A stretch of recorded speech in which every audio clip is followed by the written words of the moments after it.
Some time ago, I was asked to prepare a review talk about the role and the structure of the magnetic field in extragalactic jets for a conference. So this is a short version of this talk, which is still very long. So please stop me at any point.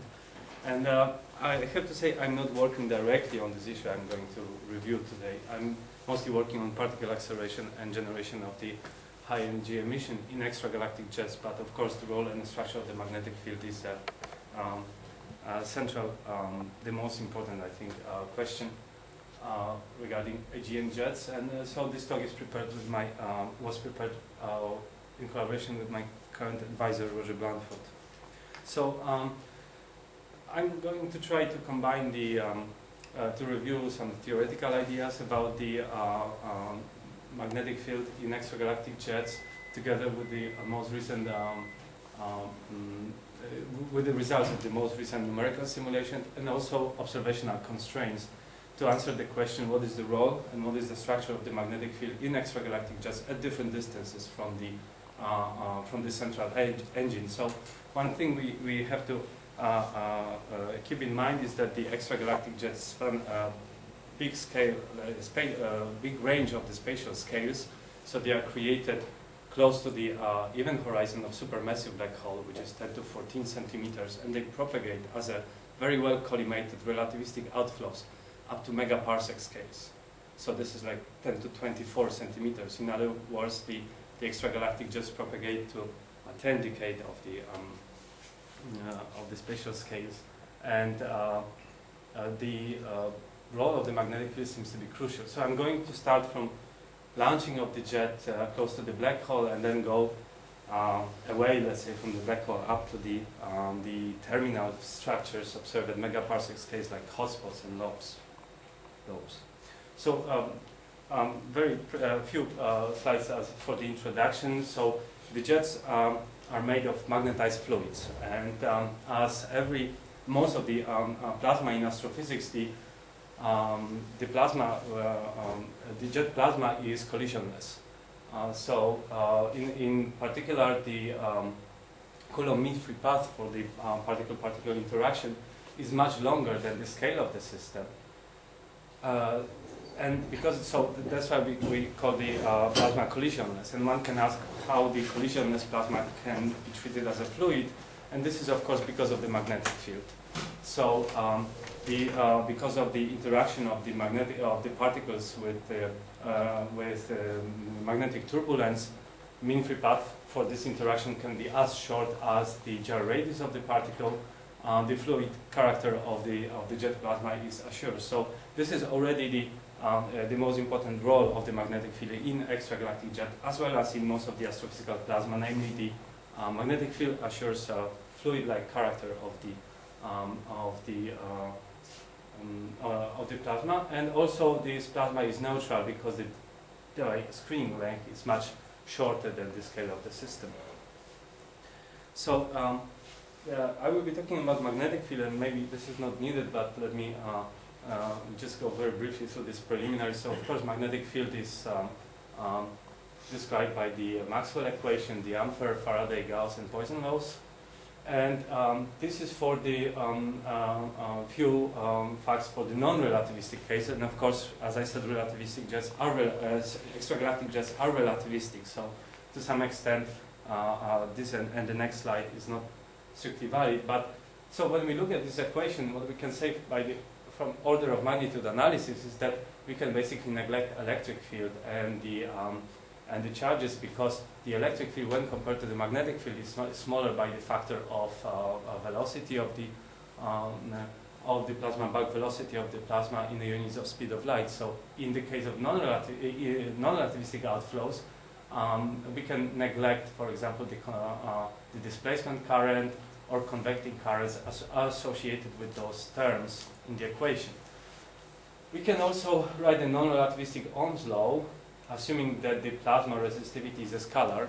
And in fact, whenever you have magnetic field in the system, this is not the case, but we assume that in many cases such an approximation holds. So this is the Ohm's law.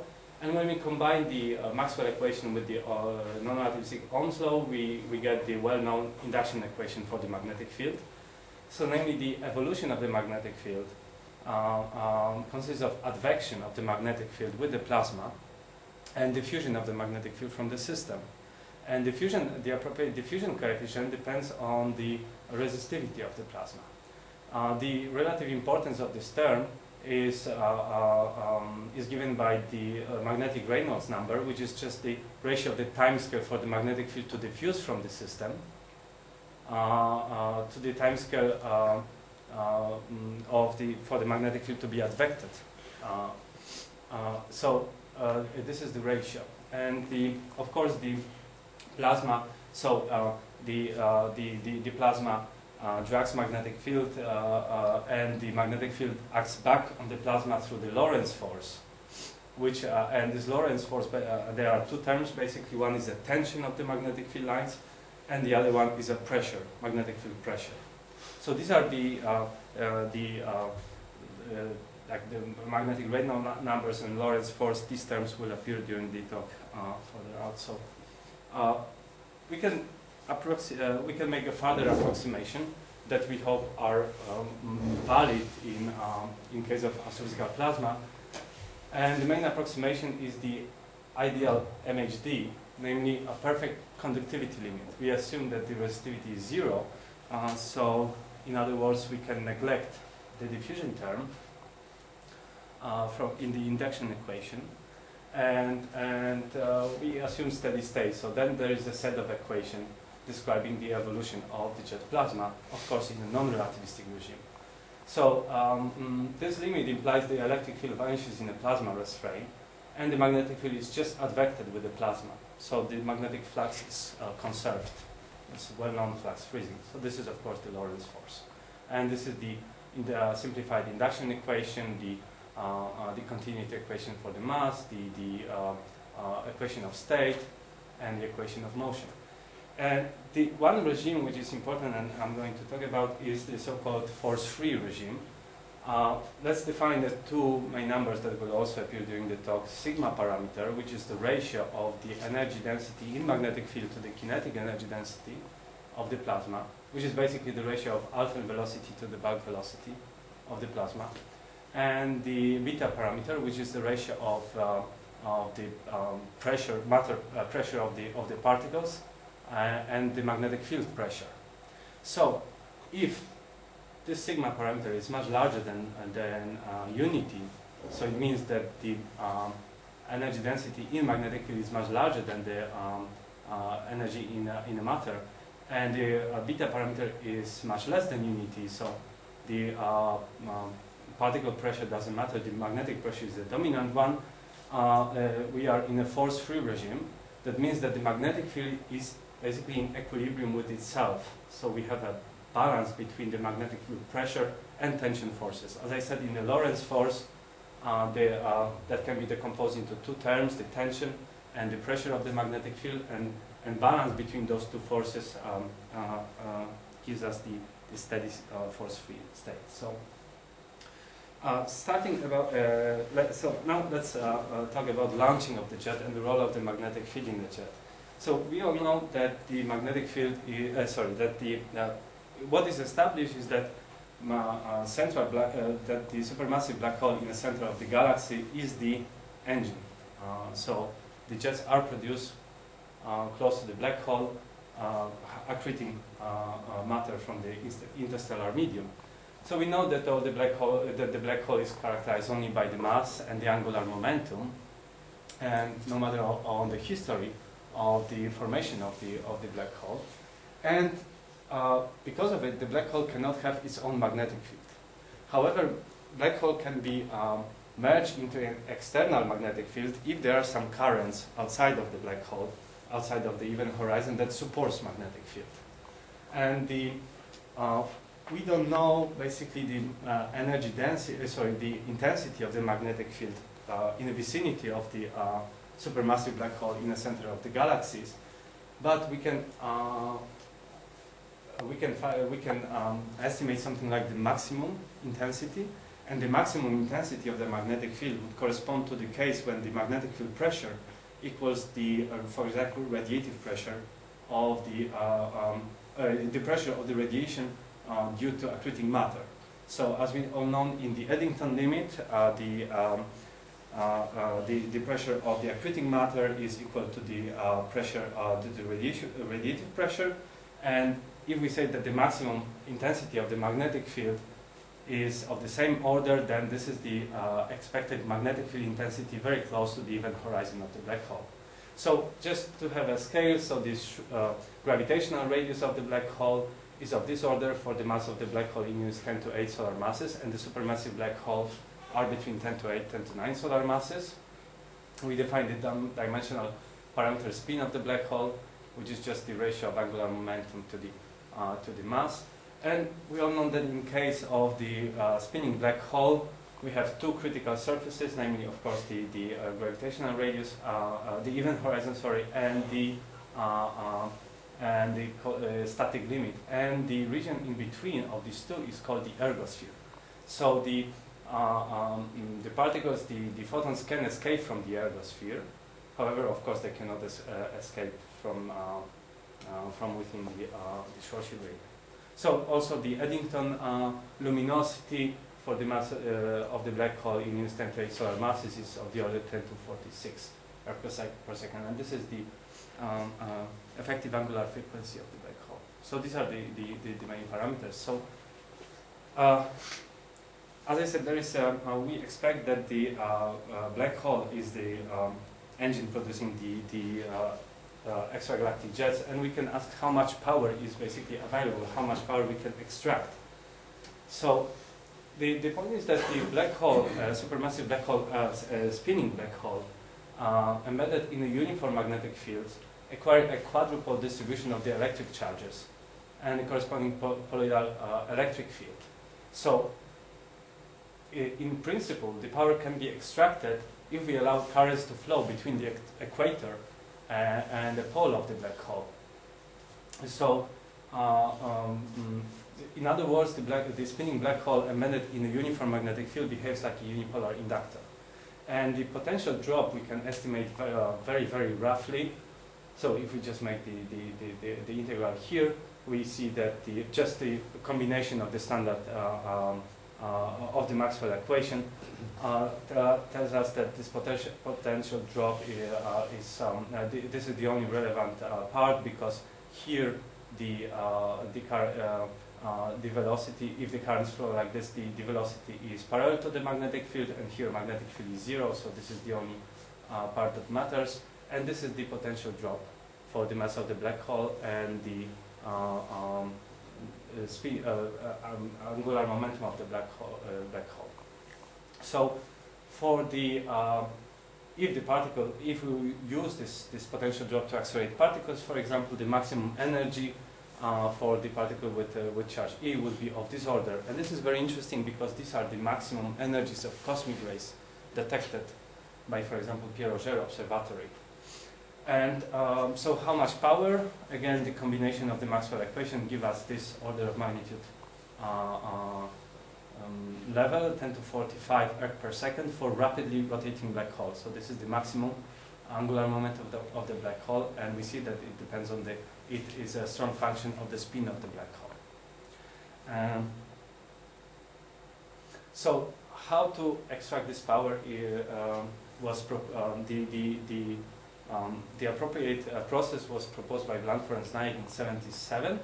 Namely, they proposed that if we add a force-free magnetosphere to the rotating black hole embedded in the, as I emphasized, external magnetic field supported by, for example, accretion disk, the electromagnetic currents can be driven and the energy can be released in the expense of the black hole rotational energy.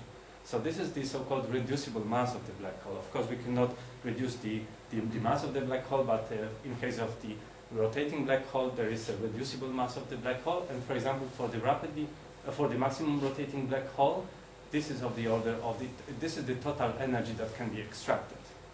This is also interesting to know that recently when we observed the large cavities associated with AGN jets in clusters of galaxies, when we compute the total energy injected by the jets to these cavities, for example, as a dV work needed to push out the cluster medium, sometimes we get the numbers 10 to 62 ergs.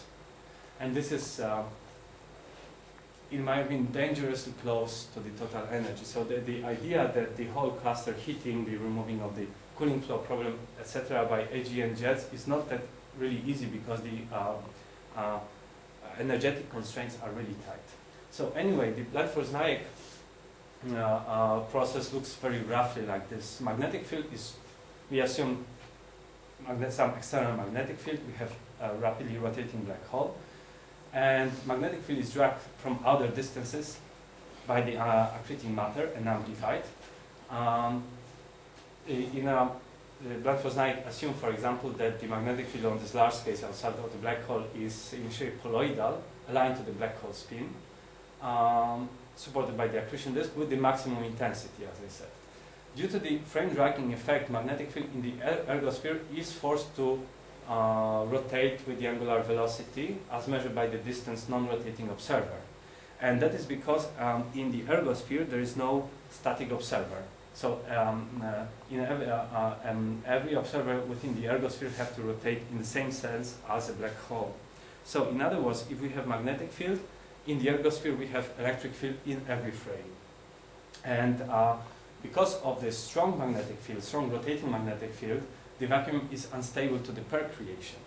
So within the ergosphere, we create pairs. These pairs are accelerated by the electric field and emit gamma rays. Those gamma rays are absorbed, producing more and more pairs. So as a result, we basically form the magnetosphere. So we put plasma within the ergosphere, and with this plasma of the, we assume of the force-free configuration added, the charges distribution form, and the currents can flow. So this is how it looks like on the pictures from the sketches from the Blandford-Znajek paper. And so one had to say that the calculations they did corresponds to their perturbative solution corresponding to the slowly spinning black hole.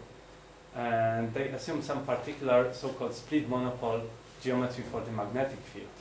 So this is the magnetic field line split monopole in the sense that on in this, let's say, hemisphere, if it would be monopole, of course, it would be like this, but we just reverse the direction. And they also assume that within the ergosphere, there is the force-free approximation holds. That means that the currents must flow along the magnetic field lines, and so this okay, and the power is extracted in a way that the currents flow along the magnetic field lines, and they have to return also. For example, they flow along magnetic field lines, and then they have to return. And the whole circuit, let's say, close far away from the black hole when the force-free approximation is breakdown, so the currents can flow not strictly along the magnetic field lines. And so that was the theoretical idea for extracting of the energy in a form of Poynting flux dominated, so magnetic dominated outflow with the electron-positron plasma.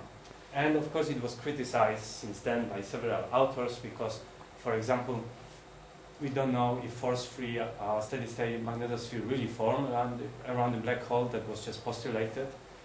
If the perturbative solution provided by Blandford-Znajek for slowly rotating black hole with some given configuration of the magnetic field is stable, and how realistic is this configuration. So there were several papers criticizing, claiming that the process is not efficient or doesn't work at all.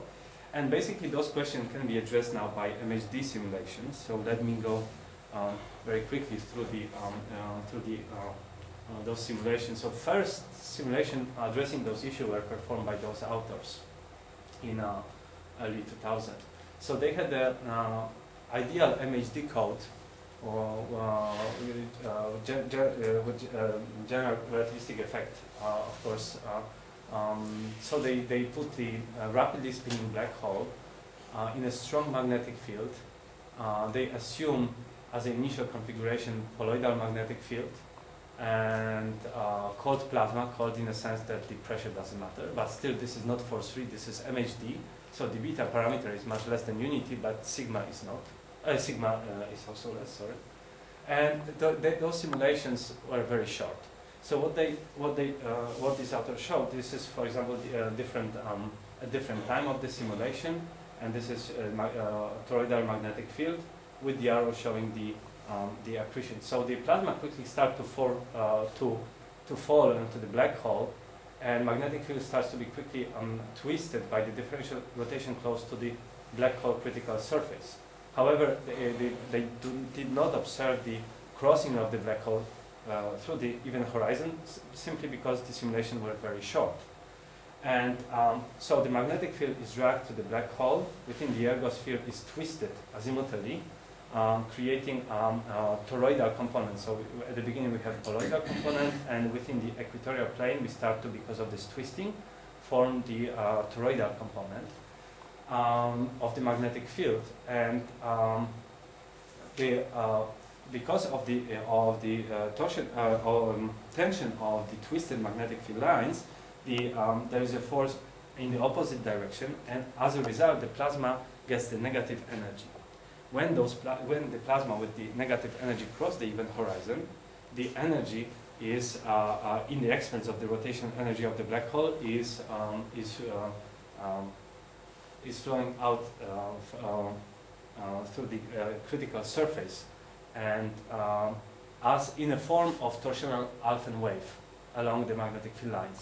So this torsional magnetic wave is moving like this, which was later shown by the same and other authors in a very similar fashion. So these are, for example, magnetic field lines, and we see these are the initial magnetic field lines. The matter is flowing through the black hole, dragging magnetic field. Within the ergosphere, magnetic field is twisted.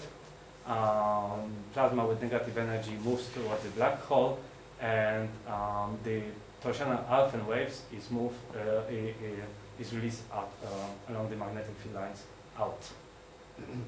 So, in other words, we observe some extraction of the energy from the black hole. However, this is not exactly the Blandfors-Naik process.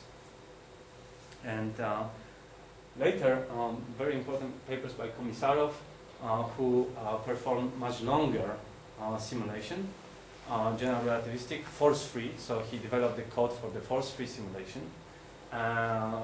The same initial conditions, so rotating black hole, no accretion disk, just assumed colloidal magnetic field. And he started and in the code what was different from the other code was ideal MHD. He added some resistivity. So what he observed is that when he started at the beginning, it was the same like the previous author. So colloidal magnetic field is dragged into the black hole, is twisted.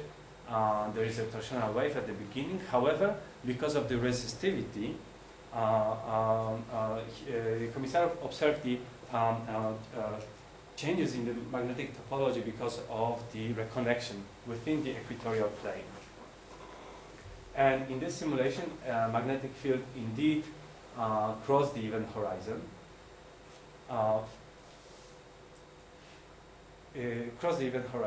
That resulted in a fact that quickly the split monopole configuration of the magnetic field that was assumed by Blandfors-Naik establishes. So even if we start from the colloidal magnetic field, because of the reconnection within the equatorial plane or within the ergosphere, this kind of the initial colloidal configuration quickly collapses to the split monopole configuration. So that was the important results from this configuration, from this analysis. The other type of the numerical simulations were performed, for example, by Krolik and Hawley and collaborators. There were 3D, non-conservative, ideal MHD simulation, very long simulation, 10 to 4, let's say, short-sheet radii, gravitational radii. And the setup of the simulation was different. Namely, while the previous authors had no accretion disk, just assumed some kind of initial configuration of the large-scale magnetic fields, those authors maybe did. they didn't assume any magnetic field at the beginning. They had a rotating black hole, and they put some torus, initially supported by the pressure and rotation.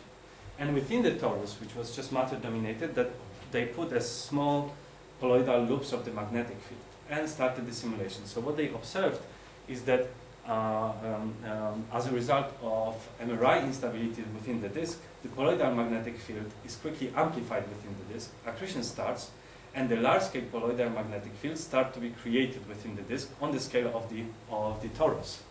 And the accretion starts, and basically the same process as observed before in the outer stars. So namely, there is the colloidal magnetic field is twisted within the ergosphere. The magnetic tower develops and forming the jet.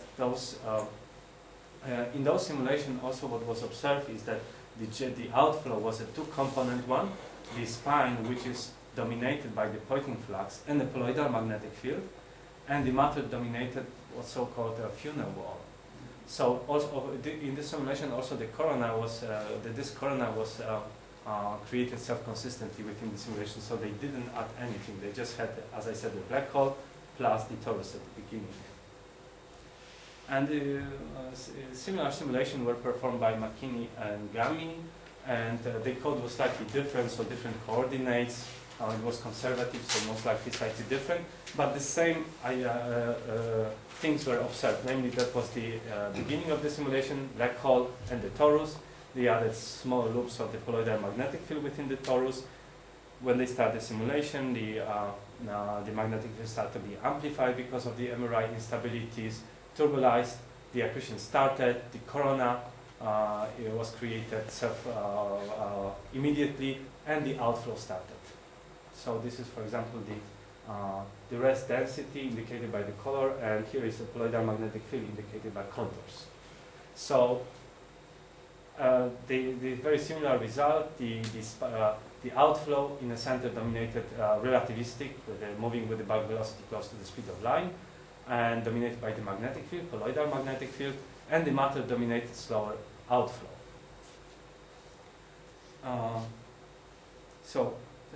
This simulation, although long, were still relatively short, so we could simulate the jet only very close to the black hole. And later, Jonathan McKinney tried to perform a long-term simulations. However, in order to do so, he had to do it in 2D, not in 3D. That is very tricky if you have magnetic field, because, for example, in 3D, you don't have King instabilities and several effects that can change the situation. However, if those results are robust, those 2D MHD simulation, what is observed is that as a result of the Blanford-Znaik process, the outflow, relativistic outflow, is indeed created, and the outflow is dominated by the colloidal field component up to 10 to 1000 gravitational radii. So if it was like 10 to 14 centimeters, we are right now 10 to 17 centimeters above the black hole, and the outflow is still magnetic dominated. So as a summary, one can say that of this part, that the Blanford-Znaik model for extraction of the black hole rotational energy in the form of Poynting dominated outflow seems to be correct and stable, as proved by the numerical simulations. Of course, as every numerical simulation, they have their own limitations, so this is not like the final proof. If this is indeed the case, we can expect that so what the simulation proved, however, is that we don't have to assume large-scale magnetic field with a given geometry. That was the point criticized before, because even if we start with no magnetic field of the split monofold configuration, it seems that this kind of magnetic field is anyway created self-consistently within the accreting matter, within the accretion disks. And what they found is that the jets are expected to be two-component with the central electron-positron force-free spine, so dominated by the magnetic field, and the matter-dominated sheath. And those simulations could not address, for example, the interaction between those two components, for example, something like a mixing, etc. Well, what is interesting is that the accessible jet power seems to be strong function of the black hole spin, and this is indeed as required to explain several properties of active galactic nucleus in a so-called framework of a spin paradigm. What is still unknown is that how sensitive is this jet production with respect to the properties of the accretion disk. So those simulations, as I said, either assume magnetic field configuration or started from the very, very simplified prescription for the accretion disk. So we don't know if, for example, if there is a toroidal magnetic field component within the accretion disk to start at, if something will change dramatically or not. And also, we don't know what is the relative importance of the outflows. So these outflows I was talking about due to the Planck-Rosnaik process, the energy is extracted from the energy of rotating black hole. However, if you have accretion disk and the magnetic field lines above the accretion disk, there is a possibility for launching the outflow from the accretion disk. And we don't know, for example, if in realistic situation, even if Planck-Rosnaik process is correct and acts at some level, if the outflows generated from the accretion disk will not dominate energetically, for example. So a few words about this disk outflows. If the accretion disk is matter dominated and magnetized, then the magnetic field lines for sure are also present above the disk, and because within the disk the matter dominates, the inertia of the matter dominates, the magnetic field is forced to correlate with the accretion disk. And above the accretion disk, in the disk corona, most likely the magnetic pressure is larger than the magnetic field, than the matter pressure, and the energy density of the magnetic field is also larger. So as a result, above the disk, the matter is rotating with the magnetic field. So the situation is that dynamically dominated matter within the disk forces the frozen in open colloidal magnetic field above the disk to rotate, let's say, at the Kepler velocity. And since the charged particles, and in this case both protons and electrons present in the disk, can leave the disk surface, one can expect, as I said, low density magnetosphere to be generated. And this is, for example, black hole. This is the plane of the disk. This is the line, open line of the colloidal magnetic field leaving the disk. And this is, let's say, some blob of the matter that experience both the gravitational forces and centrifugal forces. And it's not difficult to show that the centrifugal gravitational potential is decreasing along the magnetic field lines if the magnetic field line is inclined less than 60 degrees to the disk surface.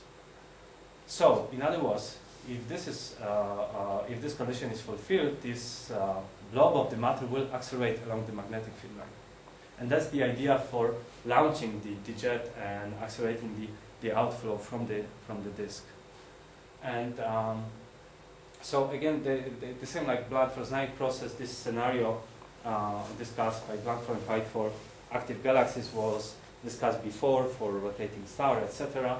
So maybe what is maybe I will skip this.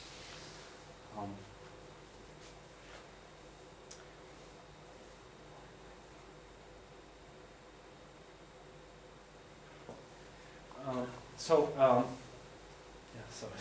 for this. So that was the main idea, and some kind of mathematical framework was put by Planck-Rosnaik, and sometime after was addressed by the numerical simulation. For example, I think the first was by Krasnopolsky et al. In '99.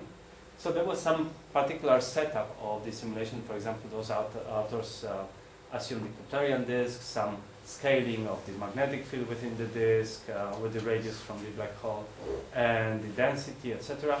But what was shown that indeed, because of the centrifugal forces, the outflow is launched from the disk and is accelerated to relativistic velocities.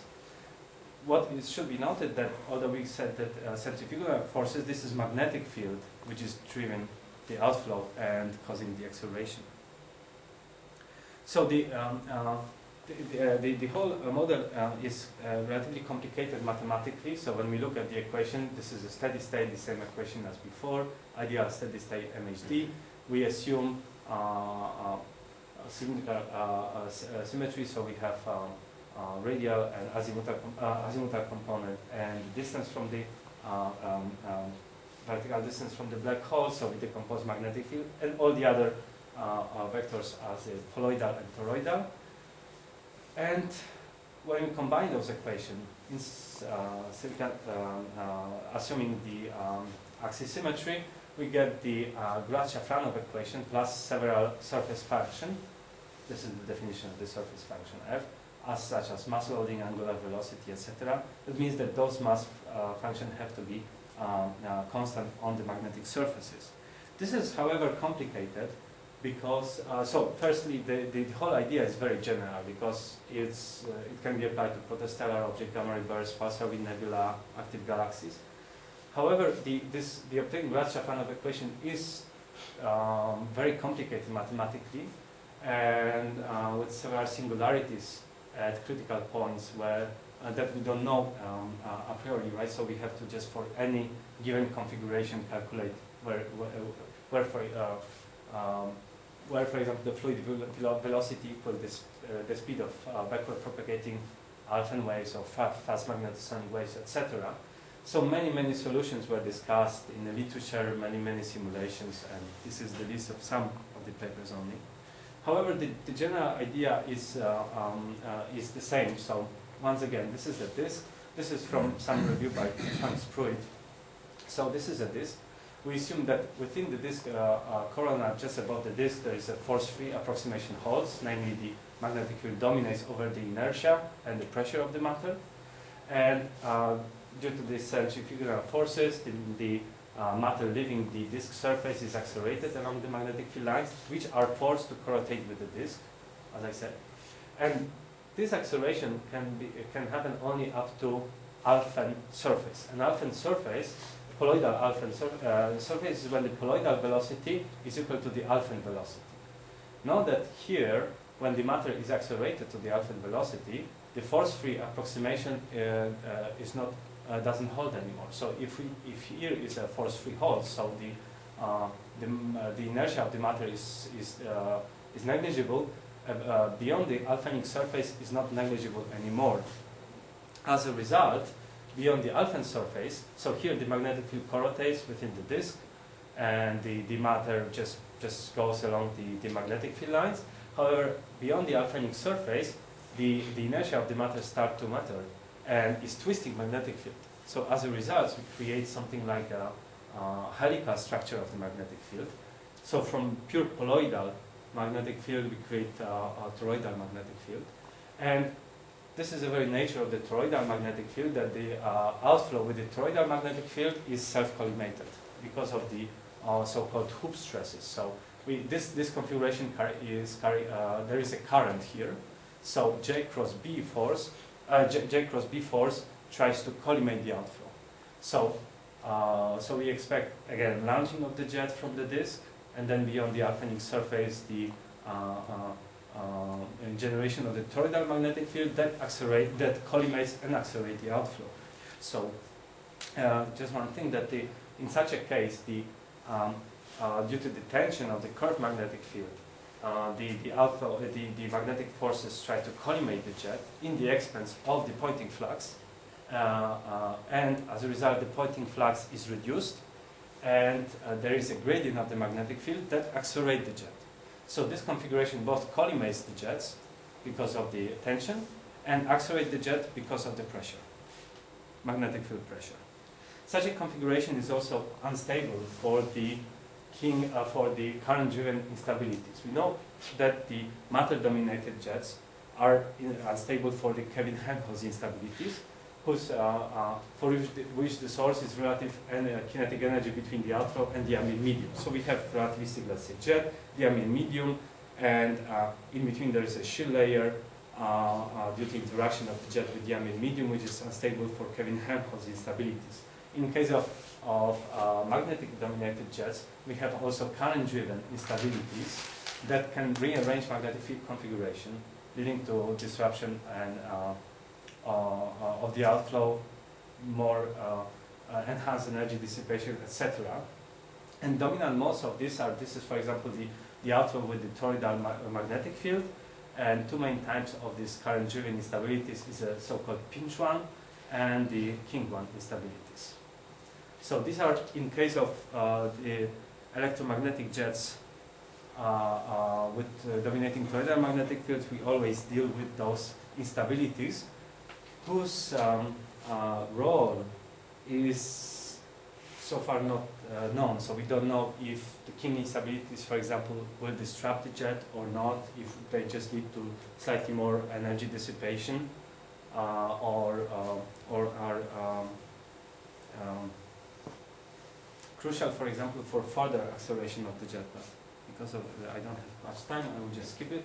So as a summary of this point, one can say that the formation of slowly collimated and accelerating outflows, gradually converting the Poynting flux to the kinetic flux, is a general property of a rotating accretion disk supporting open toroidal magnetic field lines. So this is very general, and indeed, always when you have magnetized magnetic field, magnetized disk with the open colloidal lines above the disk, we can expect this kind of magnetic outflow.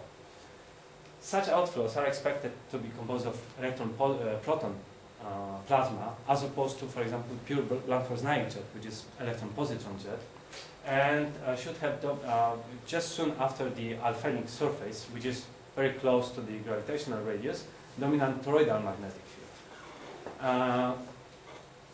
The terminal velocity, opening angle, etc., is very model dependent. As I said, one equation, but very complicated, so there is no agreement yet what is the profile of the jet, like opening angle, etc. What is also unknown is this terminal velocity. So, as I said, we know that the matter taken from the accretion disk is accelerated up to alphen velocities at the alphen surface, which is close to the light cylinder, which is like 10 gravitational radii. After this, because of we have toroidal magnetic field that collimates the jets, reducing Poynting flux, and as a result of the reduction of the Poynting flux, we have a gradient of the magnetic field pressure that accelerates the jet, and that is shown, and this is kind of a robust result, can accelerate the outflow up to Lorentz factor equals sigma parameter to 1/3 around the fast magnetosonic surface, when the outflow velocity equals the fast magnetosonic velocity, which is roughly 100 Schwarzschild radii.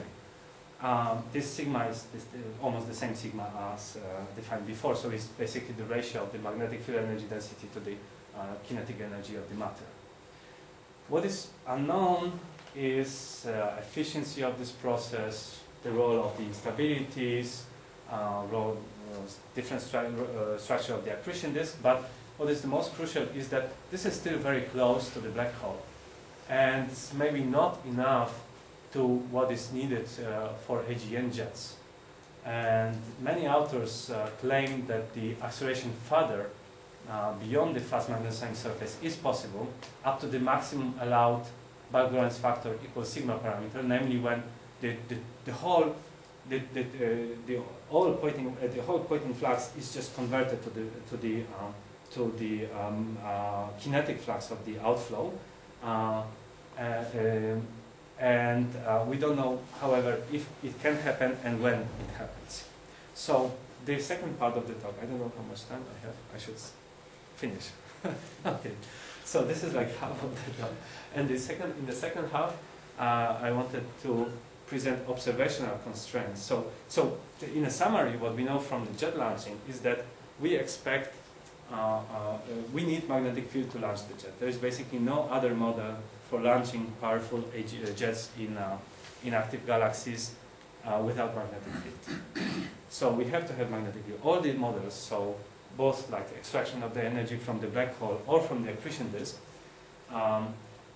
involves strong magnetic field and predicts the outflow dominated by the magnetic field. the magnetic field assures self-collimation of the outflow and acceleration of the outflow. What is unknown, however, is the terminal velocity of the outflow and the, for example, profile for the collimation. So how fast is the collimation? Is it gradual? At which scales it happens, etc. This is kind of model dependent. But we have always a pointing dominated outflow, slowly reducing the pointing flux, converting it to the kinetic flux. And then it's interesting to go through observational constraints on different scales from AGNs to say if, for example, we have any observational evidences for the dynamically dominated magnetic field, this or other configuration, for example, colloidal or toroidal or not. So the second part of the talk was about this. I don't know if I should just go very rapidly. What's the finish? Should we continue tomorrow? Or we can split it. Or just go? We can split it for tomorrow or the afternoon. I don't know. I would be interested in Yeah, finding everybody something, would but be. I have also some questions about the first part, so maybe you can take a break. Yes. I'm sorry. Okay, I let's didn't have know. some questions for the first part because it's the second part will be more duration. Yeah. Okay, I wanted to know, in this formation of the spine layer structure, is there a general parameter of the black hole which links, for instance, the ratio of the opening angle of the layer and the spine to, I mean, is there a quantity we should think about it for the ratio of the opening angles, or? So firstly, like I don't perform this kind of simulations, right? So I don't. I'm not the one who could say that I run several, simulations for different set of parameters and can answer this. Firstly, I wouldn't take it very seriously any parameters that they claim in those kind of simulations. This is very sensitive to what is assumed at the beginning, right? So, for example, how realistic is the situation that you start from the thick torus and magnetized torus, right? Some more recent simulation by Krulik showed that if you add even slight toroidal magnetic field component within the disk, the whole situation changes. So if, for example, they claim in those authors that we have matter-dominated, this kind of funnel wall with this kind of velocity, this is just to say that this is not speed of light, it's just slightly less than the speed of light. That's what I would say. And I don't think that those simulations are good enough to make any definite statements, for example, about the opening angle, etc. So those type of simulation, for example, here some value for the opening angle was claimed, but as I said, these are 2D simulations. So in 2D, for example, you don't have king instabilities that can change the situation significantly because they can change the configuration of the magnetic field, lead to further acceleration or energy dissipation. So instead of the, I would just take the general picture. I think that the point of this, what those simulations showed, as I said, is that it seems that the magnetic field of the poloidal configuration doesn't have to be assumed because we can expect it will form within the disk self-consistently. But all these parameters, like structure of the magnetic field, I think we just need much more simulations with more dynamical range, longer simulation, etc. for different parameters.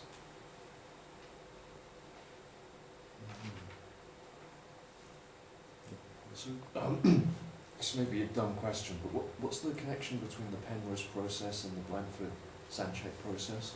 So, in fact, the authors. Oh, sorry, this wrong direction.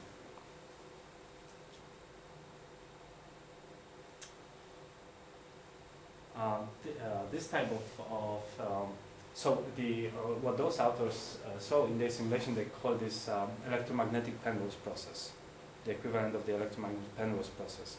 Is basically the idea is the same, that you have within the ergosphere, plasma gets the negative energy, flows into the black hole, and as a result, you have the extraction of the energy that is flowing out. So the idea is the same. The difference is magnetic field involved. So let's say that sometimes people call, I don't think is very correct, the Blanford-Znaick process, the electromagnetic Penrose process. The crucial thing is magnetic field, right? In Penrose process, you just have a spontaneous, if I remember correctly, creation of the pairs close to the event horizon, right?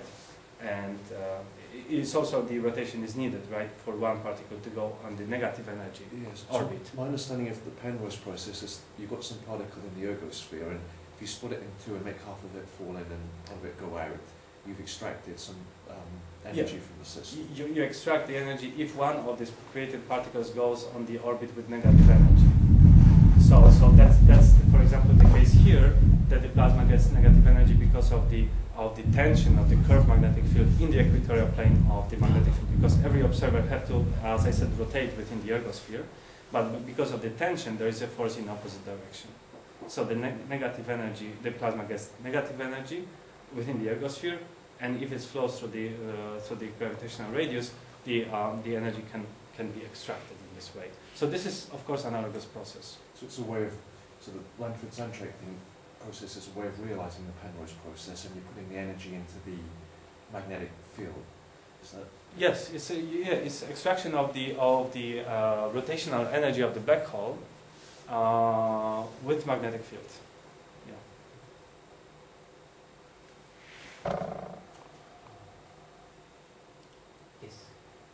Is it right if you think about this picture and then scale it down to a solar mass black hole or something like that? So thinking about the progenitors of primary burst, you have shown that the event surface corresponding to something like 10 fracture radii or 100. It's I was thinking about the fact that it's roughly the radius of the progenitor star that you have. So in this picture you show that the basis of the jet is basically characterized by a magnetic field which is not winded up. Okay, the winding up starts outside. Yeah. So it could, I'm fascinated about this because it's the number you give, scaled down, is exactly the surface of the star of the progenitor of the gamma reverse, in which, for instance, on the other side, you could think that the collimation is due by the pressure, the right pressure of the funnel. But in this case, it works the same. So the location of these critical surfaces, like alpha surfaces, light cylinder, fast magnetic surfaces, is model dependent. Depends also on the conditions. So I guess in gamma reverse it can be really different. That was value for the AGNs, let's say, 10 Schwarzschild radii. But it really depends on the configuration of the magnetic field also. It doesn't just scale down with mass. No. That's one of the problems with this Glad-Shafranov equation. You don't know location of these critical surfaces. For each configuration you assume, you have to is a different.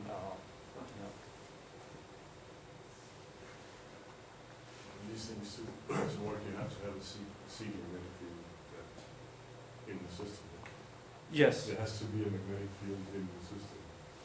So that's what. And then eventually it can. So that's what I. Through the MRI. Yes. Yes. So well, the difference is that at the beginning, what Blanford-Znaick assumed, or for example, Komisarov and Koide in the simulation put, was just a large-scale magnetic field, colloidal magnetic field. That was actually criticized by many authors before. That what is the source of the large-scale colloidal magnetic field, right outside of the black hole? So the point of those simulations was that you don't have to assume large-scale magnetic field. You have to have some seed of the magnetic field. I agree, but if you just add a very weak magnetic field within the accreting matter, and let's say always accreting matter should be magnetized, right? In a realistic situation, it seems that because of the MRI, you will create the needed colloidal magnetic field. So of course you have to have seed, but you don't have to assume, large-scale magnetic field from the beginning. You generate it with the accretion disk, and then within the ergosphere is amplified, and you create the colloidal magnetic.